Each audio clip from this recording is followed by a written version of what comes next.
Pour Jésus, faites de beaux applaudissements. Voyez, c'est bon d'être ici en présence de Dieu et le Seigneur Dieu viendra nous bénir. J'invite tous nos amis qui sont en train de nous suivre, peu importe votre religion ou si vous n'avez pas de religion. N'ayez pas de préjugés contre Jésus de Nazareth, il est tout ce que vous avez besoin. Et maintenant, dans ce programme, dans ce culte, pendant notre rencontre, ici dans notre réunion, votre vie peut changer. Nous avons vu de nombreuses personnes être aidées. Et cette force supérieure qui a créé le ciel et la terre, cet être merveilleux que nous appelons de Dieu, il est le Père de nous tous, créateur de nous tous, et il a déjà organisé une issue pour n'importe quel problème. Et qu'est-ce que nous devons faire? Seulement une chose que nous sommes en train d'étudier cette semaine. Allons à la lettre qui a été envoyée aux Hébreux. Et nous allons lire dans le chapitre 12, 2 versets pour que je puisse extraire une phrase que je suis en train d'extraire. Et cela, c'est la phrase que nous allons étudier. Les Hébreux, c'est à la fin de la Bible, au chapitre 12, les versets 1 et 2. Aujourd'hui est un jour où vous devez rester branchés sur ce spectacle de la foi. Parce qu'il y a beaucoup de bonnes choses qui vont vous arriver. Voire même si vous connaissez quelqu'un qui souffre et qui est en train de traverser une crise difficile, et si l'horaire où vous nous regardez n'est pas inconvenant, alors vous appelez cette personne pour qu'elle assiste aussi, et elle sera bénie, et il est écrit ainsi. Donc nous aussi, puisque nous sommes entourés d'une si grande nuée de témoins, rejetons tout fardeau et le péché qui nous enlace si facilement. Et courons avec persévérance l'épreuve qui nous est proposée. Les yeux fixes sur Jésus, qui est le pionnier de la foi et qui la porte à son accomplissement, au lieu de la joie qui lui est déjà proposée, il a enduré la croix, méprisant la honte, et il s'est assis à la droite du trône de Dieu. La phrase que je suis en train d'extraire, que nous allons étudier, c'est regardant vers Jésus. C'est la chose la meilleure, la plus importante et la plus productive qu'une personne puisse faire dans la vie. C'est regarder directement vers Jésus. Cela ne signifie pas que vous devez acheter une de ces gravures et copies qui font d'un individu dont ils disent que c'est Jésus. Ce n'est rien de cela. Même si quelqu'un avait eu à cette époque-là le don pour peindre et qu'il ait peint le portrait de Jésus, nous ne devrions pas regarder ce matériel. Selon la lettre aux Corinthiens 5,16 qui dit que nous ne nous connaissons plus selon la chair, mais signe sous sa forme éternelle la parole de Dieu. Regarder vers Jésus est la chose la plus facile à faire.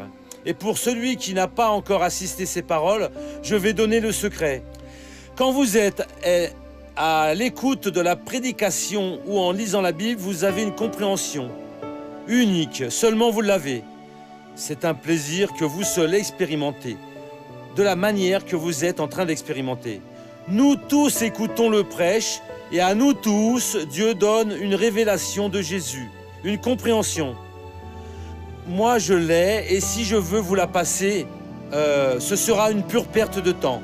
Parce qu'au moment où je vais la faire passer, vous aurez la vôtre. Ça n'avance à rien que je veuille que vous fassiez exactement comme moi. Le père ne passe pas pour le fils, ni le fils pour le père, ni le mari pour sa femme, vice-versa. Et donc, cette compréhension, c'est le portrait de Jésus, c'est la voix de Dieu pour vous, le portrait du Seigneur. C'est cela que vous devez regarder, au jour le jour, dans votre combat.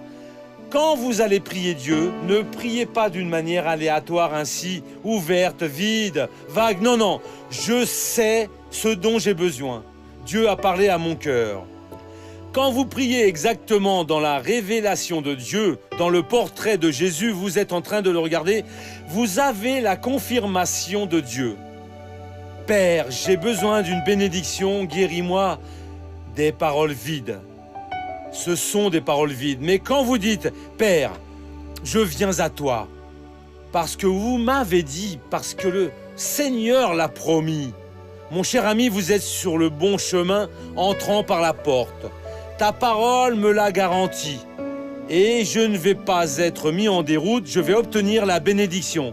Quand vous regardez vers Jésus, vous avez une révélation beaucoup plus ample que celle que vous pourriez imaginer. Qu'un jour, vous soyez capable d'avoir. Parce que ce n'est pas votre esprit qui produit, mais oui, l'Esprit de Dieu qui vient pour vous bénir. Allons à Matthieu au chapitre 8 pour étudier cet exemple du centurion qui avait un serviteur qui était violemment tourmenté et paralytique.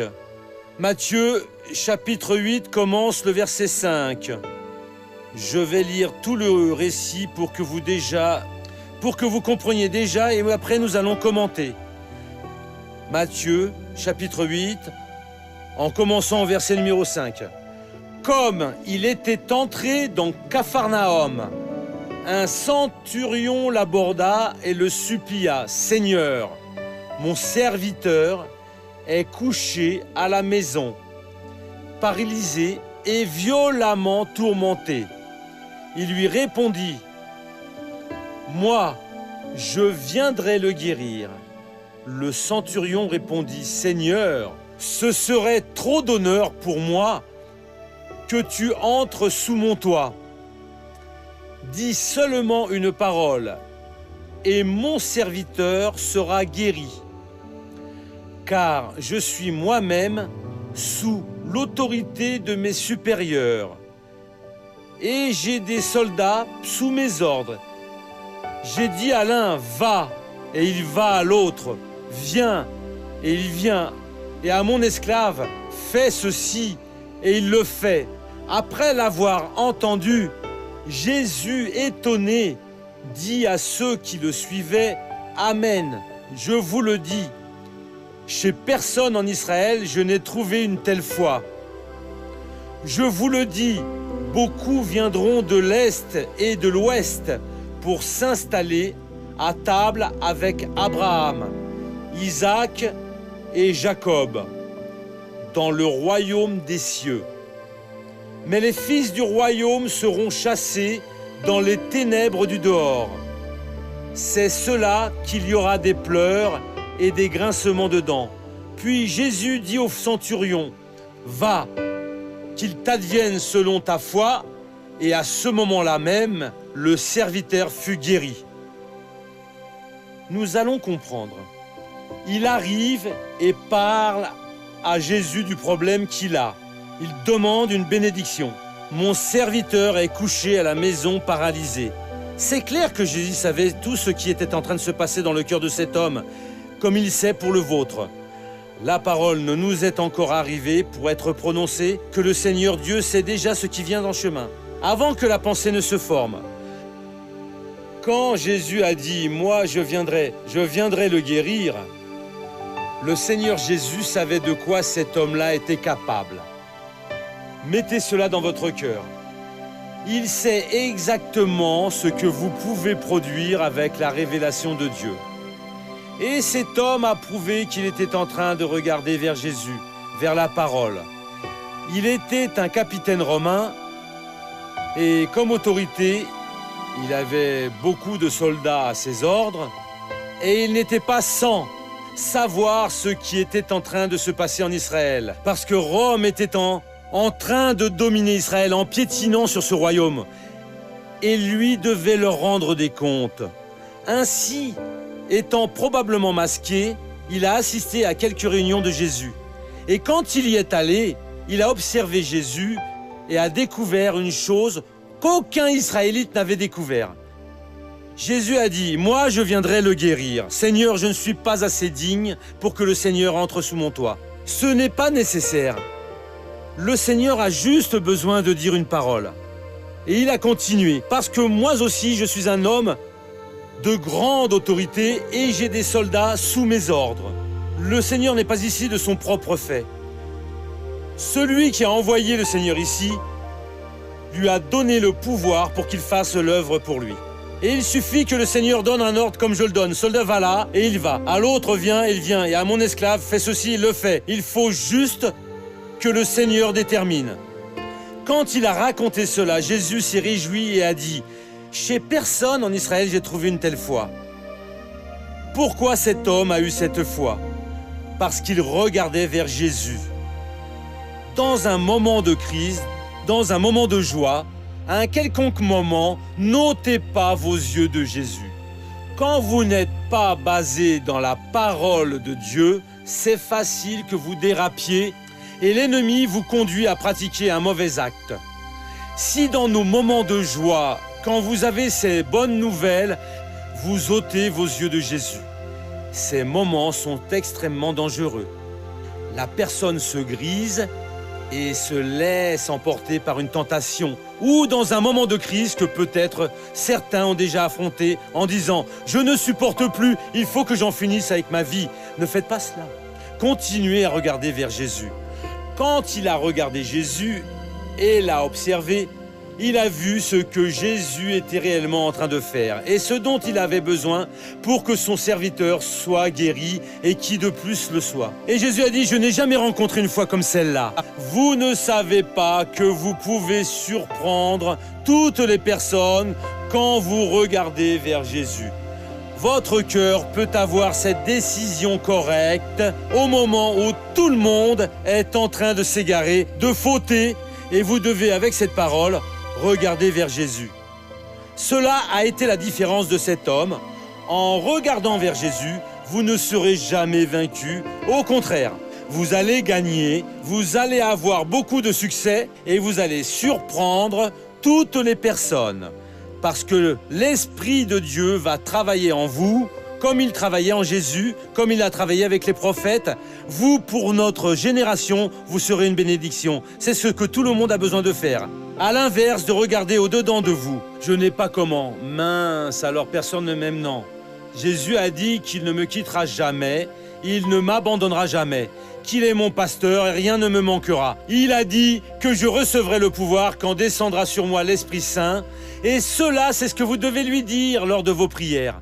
Jésus, le centurion a parlé, je ne suis pas digne. Une parole suffit. Et cette confession qu'il a faite, la manière dont il a cru, c'est ce qui a fait que ce garçon paralytique et violemment tourmenté soit libéré. C'est la même chose qui fera le changement dans votre vie. Cessez d'être négatif et passez à être positif, à confesser ce qui est correct. Et vous allez voir que les portes ne s'ouvriront pas car elles sont déjà ouvertes pour vous, sauf que vous ne les distinguez pas encore. Mon frère, faites ce que la Bible dit en regardant vers Jésus, auteur et consommateur de notre foi. Il est l'unique exemple que vous devez avoir. Ne regardez pas vers le pasteur, ne regardez pas vers toute autre personne. Regardez vers le Seigneur et vous aurez du succès. Allons à présent au feuilleton de la vie réelle.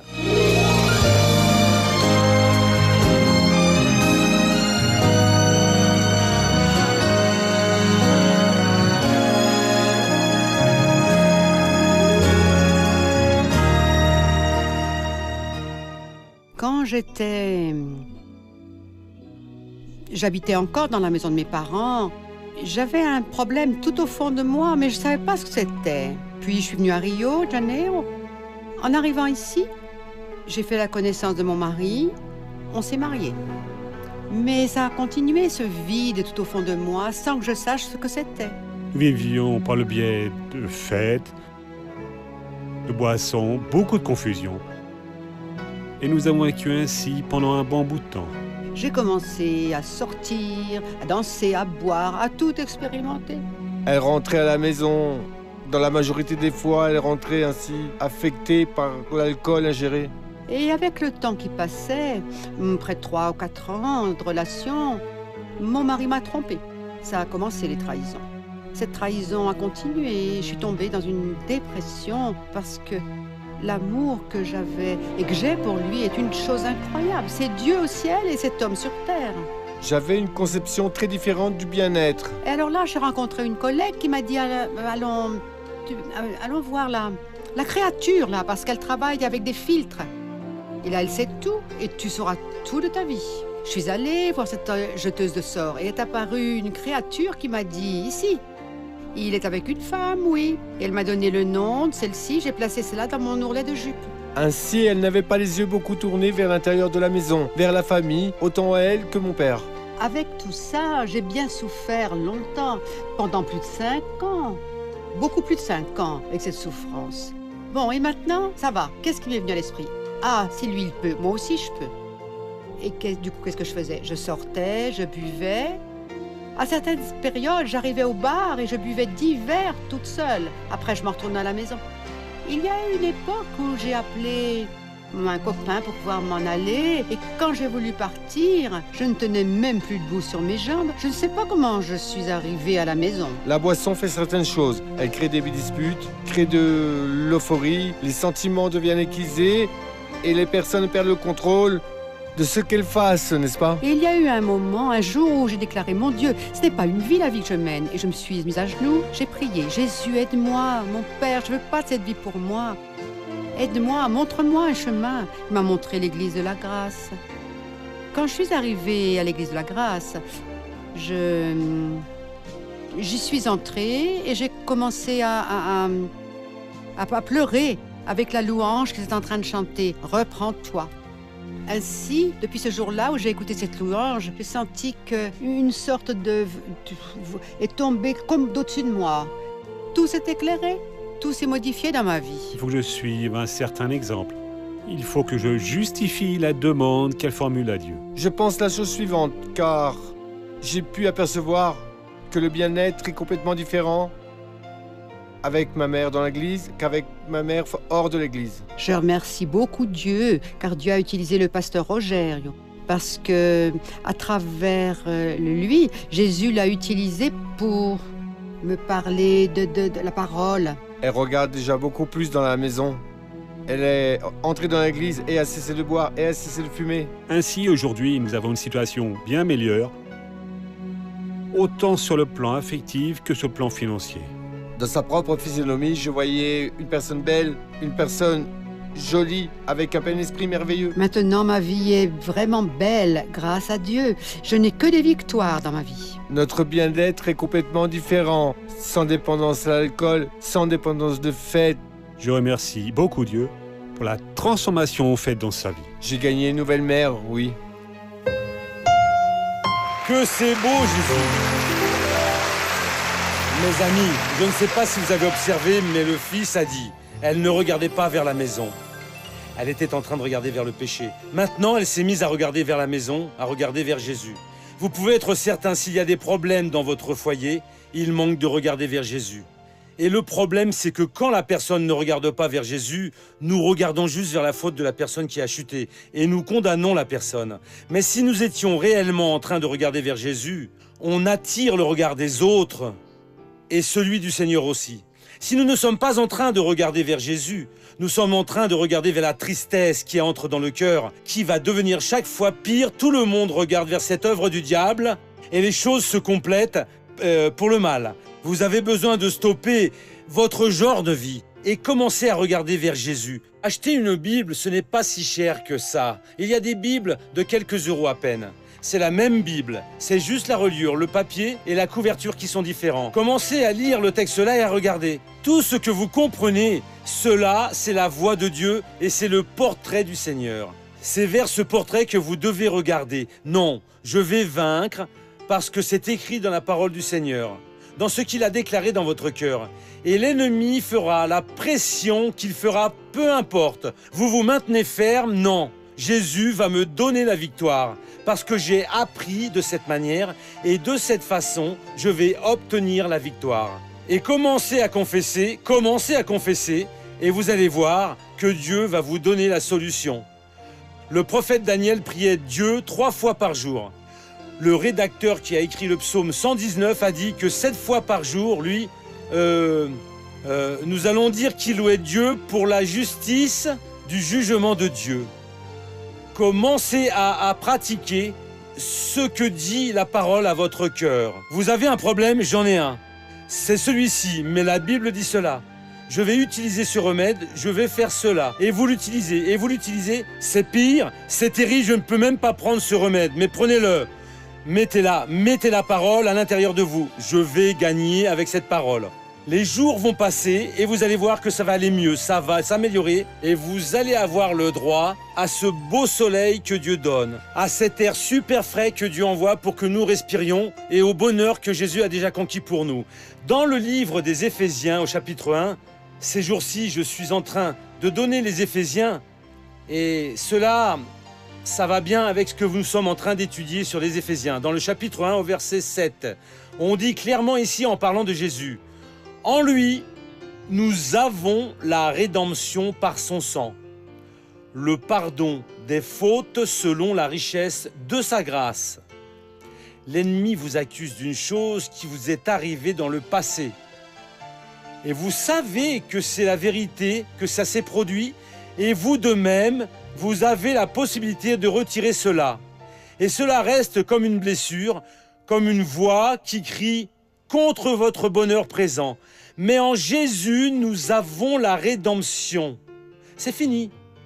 Vous pourrez dire à l'ennemi, vous avez raison parce que vous m'avez utilisé pour faire cela, mais vous avez tort parce qu'en Jésus, j'ai obtenu la rédemption. Et que Dieu soit véridique, je suis racheté. J'ai été racheté pour revenir dans sa main. Pourquoi? Parce que Jésus a répandu son sang.